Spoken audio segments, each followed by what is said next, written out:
প্রকৃতির প্রতিটি শব্দের মধ্যে লুকিয়ে আছে একটি বার্তা। পাখিদের কিচিরমিচির, বাঘের গর্জন, ডলফিনের হুইসেল কিংবা মৌমাছির নাচ, সবকিছুই কোনো না কোনো তথ্য বহন করে।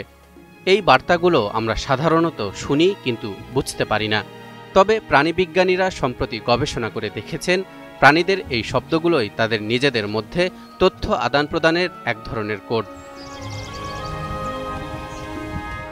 আশ্চর্যের বিষয় হলো, পৃথিবীর ইতিহাসে এমন একজন মহামানব ছিলেন যাকে আল্লাহ তাআলা পাখিসহ সব ধরনের প্রাণীদের এই কোড বা ভাষা বোঝার এক অবিশ্বাস্য শক্তি বা অলৌকিক ক্ষমতা দান করেছিলেন।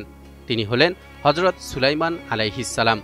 সূরা নামলের 16 নম্বর আয়াতে ইরশাদ হচ্ছে, وَوَرِثَ سُلَيْمَانُ دَاوُودَ وَقَالَ يَا أَيُّهَا النَّاسُ عُلِّمْنَا مَنطِقَ الطَّيْرِ وَأُوتِينَا مِن كُلِّ شَيْءٍ إِنَّ هَذَا لَهُوَ الْفَضْلُ الْمُبِينُ। আর সুলাইমান দাউদের উত্তরাধিকারী হয়েছিল। সে বলেছিল, হে লোক সকল, আমাকে পাখিদের ভাষা শিক্ষা দেয়া হয়েছে, এছাড়াও আমাকে সব কিছুর থেকে দান করা হয়েছে। এটা আল্লাহর পক্ষ হতে অবশ্যই সুস্পষ্ট অনুগ্রহ। তাফসিরে ফাথুল কাদির ও তাফসিরে আহসানুল বায়ানে লেখা হয়েছে, হযরত সুলাইমান আলাইহিস সালামকে সমস্ত জীবজন্তুর ভাষায় শিক্ষা দেওয়া হয়েছিল, কিন্তু এখানে শুধু পাখিদের কথা বিশেষ করে এই জন্য বর্ণনা করা হয়েছে যেহেতু তাকে ছায়া করার জন্য পাখিরা সবসময় তার সাথেই থাকত। তবে কোনো কোনো আলেম বলেন, কেবল পাখির ভাষায় তাকে শিক্ষা দেওয়া হয়েছিল, আর পিপিলিকাও পাখির মধ্যে পরিগণিত। আজ থেকে প্রায় ১৫০০ বছর আগে যখন এই আয়াত নাজিল হয়, তখন কাফিররা বলাবলি করছিল, যিনি কোরআন লিখেছেন তিনি ভুল করেছেন, কারণ ভাষা শুধু মানুষের জন্যই, পশু পাখিদের জন্য কোনো ভাষা থাকতে পারে না। কিন্তু আজকের বিজ্ঞানীরা এটি প্রমাণ করতে সক্ষম হয়েছেন যে নির্দিষ্ট কোড বা ভাষা ব্যবহারের মাধ্যমে প্রাণীরাও একে অপরের সঙ্গে অর্থপূর্ণভাবে যোগাযোগ করে। সম্প্রতি পপুলার সায়েন্স জার্নালে how to decode the secret language of birds শিরোনামে একটি গবেষণা প্রতিবেদন প্রকাশিত হয়েছে। এতে পাখিদের তথ্য আদান প্রদানের নানা দিক তুলে ধরা হয়েছে। বিজ্ঞানীরা পাখিদের ডাক বিশ্লেষণ করে দেখেছেন, তারা শুধু গানই করে না, বরং তাদের প্রতিটি সুরে নির্দিষ্ট তথ্য থাকে। যেমন সতর্কবার্তা, যখন কোনো শিকারী উপস্থিত থাকে, যেমন সাপ বা বন্য কুকুর, তখন পাখির ডাকের তীব্রতা, উচ্চতা এবং ধরন পরিবর্তিত হয়। প্রতিটি ডাকের মাধ্যমে তারা অন্যদের সতর্ক করে এবং আশেপাশের ছোট প্রাণী যেমন খরগোশ বা কাঠবিড়ালি সেই বার্তা বোঝে এবং নিরাপদ স্থানে চলে যায়। আবার পাখির ভাষা শুধু সতর্কবার্তা নয়, সামাজিক যোগাযোগের মাধ্যম হিসেবেও ব্যবহৃত হয়। তারা প্রেমের গান গায়, যা স্ত্রী পাখিকে আকর্ষণ করার জন্য। আবার তারা এলাকা রক্ষার ডাক দেয়, যা অন্য পুরুষদের সতর্ক করে, এবং মৃদু চিৎকার করে, যা সঙ্গীর সঙ্গে সংযোগ রক্ষার নির্দেশ দেয়।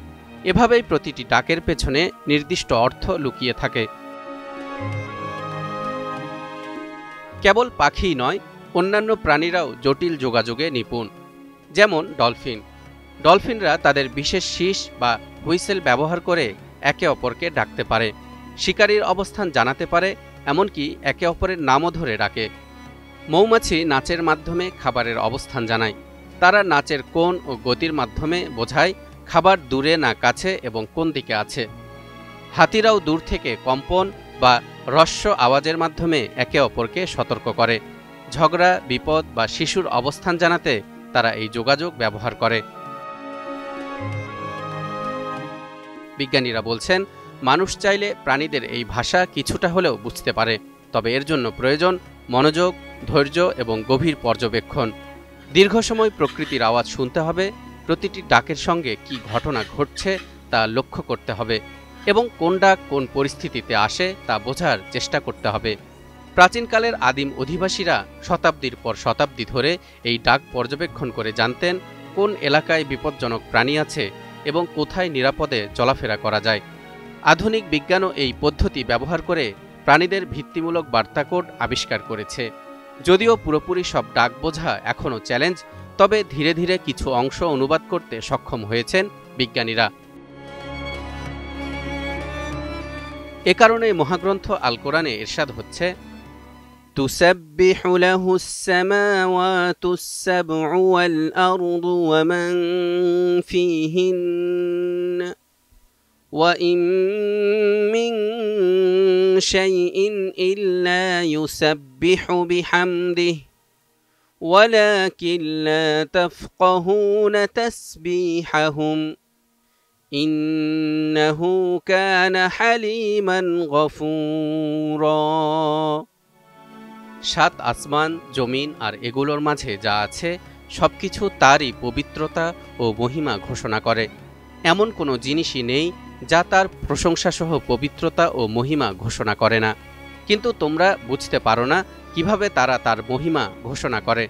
নিশ্চয় তিনি সহনশীল, ক্ষমাপরায়ণ। তালহা ইবনে রেজা, নিউজ 24।